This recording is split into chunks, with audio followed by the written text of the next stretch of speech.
शाहबाद निजी कार्यक्रम में पहुंचे हरियाणा के पूर्व गृह मंत्री अनिल विज। कहा, अभी नवीन जिंदल पर आरोप तय नहीं। कांग्रेस पर साधा निशाना। कहा, जो पार्टी 10 साल तक संगठन नहीं बना पाई, प्रत्याशी कहां से लाएगी। कहा, जो अधिक बोली लगाएगा उसे कांग्रेस की टिकट मिल जाएगी। हरियाणा के पूर्व गृह मंत्री शाहबाद में एक निजी कार्यक्रम में पहुंचे। इस दौरान पत्रकारों से बातचीत करते हुए उन्होंने कांग्रेस पर जमकर निशाना साधा। उन्होंने कहा कि जो पार्टी अब तक अपना संगठन तैयार नहीं कर सकी, वह प्रत्याशी कहां से उतारेगी। उन्होंने कहा कि कांग्रेस में जो अधिक बोली लगाएगा उसे टिकट मिल जाएगा। नवीन जिंदल पर कोयला घोटाला को लेकर कहा कि उनका केस अभी कोर्ट में चल रहा है। जब तक आरोप तय नहीं हो जाते तब तक किसी को आरोपी नहीं माना जा सकता।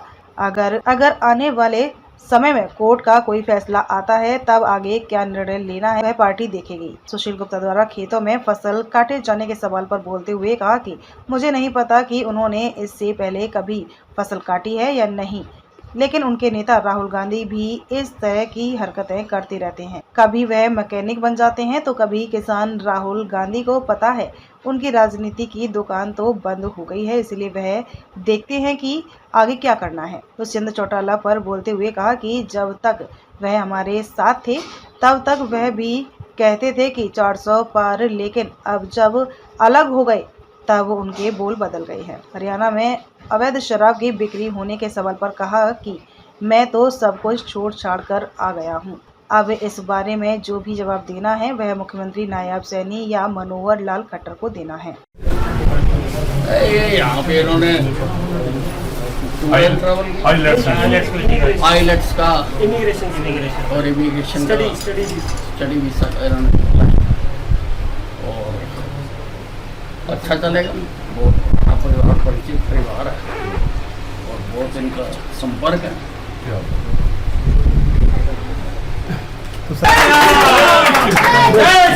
तो उतारेंगे जब है ही नहीं, पकड़ पकड़ के ला रहे हैं, फिर कोई पार्टी तो है नहीं है। इनका 10 साल में कोई संगठन नहीं बन सका कांग्रेस का। हमारा तो संगठन है, हमारा तो राष्ट्रीय टीम है ऊपर, फिर प्रदेशों की टीम है, फिर मोर्चे हैं हमारे, फिर जिले की टीम है, फिर हल्के की टीम है, मंडलों की टीम है, नीचे वार्ड प्रधान है, बूथ प्रधान है, प्रजा प्रमुख है, नीचे से जाता सारा का सारा ऊपर तक। तो सर क्योंकि प्रजातांत्रिक पार्टी है। हाँ जी, हाँ जी।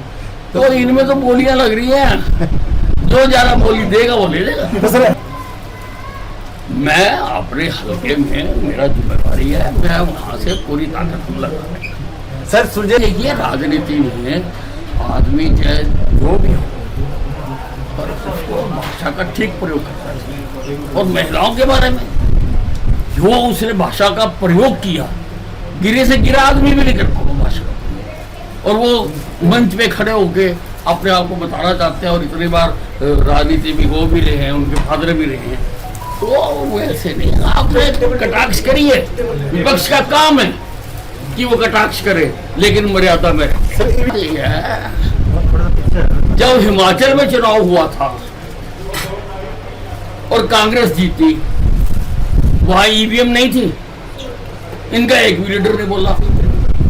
कर्नाटक में चुनाव हुआ, कांग्रेस जीती, एक भी लीडर नहीं बोला। ये तो अब वो हारने के बाद क्या लेके पिट रहे हैं, क्या नाम लेके रोना हमने, उसकी तैयारियां कर रहे हैं, इसलिए बार बार ईवीएम करते जा रहे हैं। बाद में तो उन्होंने यही कहना है, मर्गी ईवीएम, यही तो करना है सर। चलो देखो, ऐसा है वो जब तक वो हमारे साथ थे तब तक वो भी यही कहते थे 400 पार। अब मजबूरी है, जैसे नवीन जिंदल ना पाएंगे। तो जब तक कोर्ट से क्लियर होकर नहीं आ जाता, आप किसी पर रोक ही नहीं डाल सकते। कोर्ट का कोई आएगा तो उसको देखी जाएगी। इसलिए अब वो पूरी तरह से उनका मन कांग्रेस से विमुख हो चुका हुआ था। जयराम रमेश ने कहा कि 10 साल से नवीन जिंदल ने पार्टी का एक भी काम नहीं करा। तो आदमी का माइंड बदल सकता है, बदल गया माइंड, और पता लग गया कि भाई जिस गाड़ी पे मैं बैठा हुआ हूँ उसने यही धक्के खाते रहना, उसने आगे नहीं जाना, आगे जाने वाली गाड़ी तो भाजपा की है। नहीं देखो ऐसा है वो उसमें अब जो बोरी जिसने उठाई है अगर हो सकता है किसी की मदद करती हो, मुझे उसका पूरा किस्सा मालूम नहीं है, लेकिन जिसकी आप कह रहे हो फसल काट रहा है, अब उसको तो पता कि मेरा राजनीति की दुकान तो बंद होगी, राहुल गांधी को पक्का पता है, इसीलिए वो कई कामों में कभी वो आके स्कूटर के नट कसने लग जाता है, कभी फसल काटने लग जाता है, कभी ट्रैक्टर चलाने लग जाता है, तो वो अलग अलग कामों में अपना देख रहा है कि बाद में क्या करना है। हरियाणा के चुनाव को लेकर हरियाणा में 10 में से 10 आएंगे, तो सर 10 में से 10।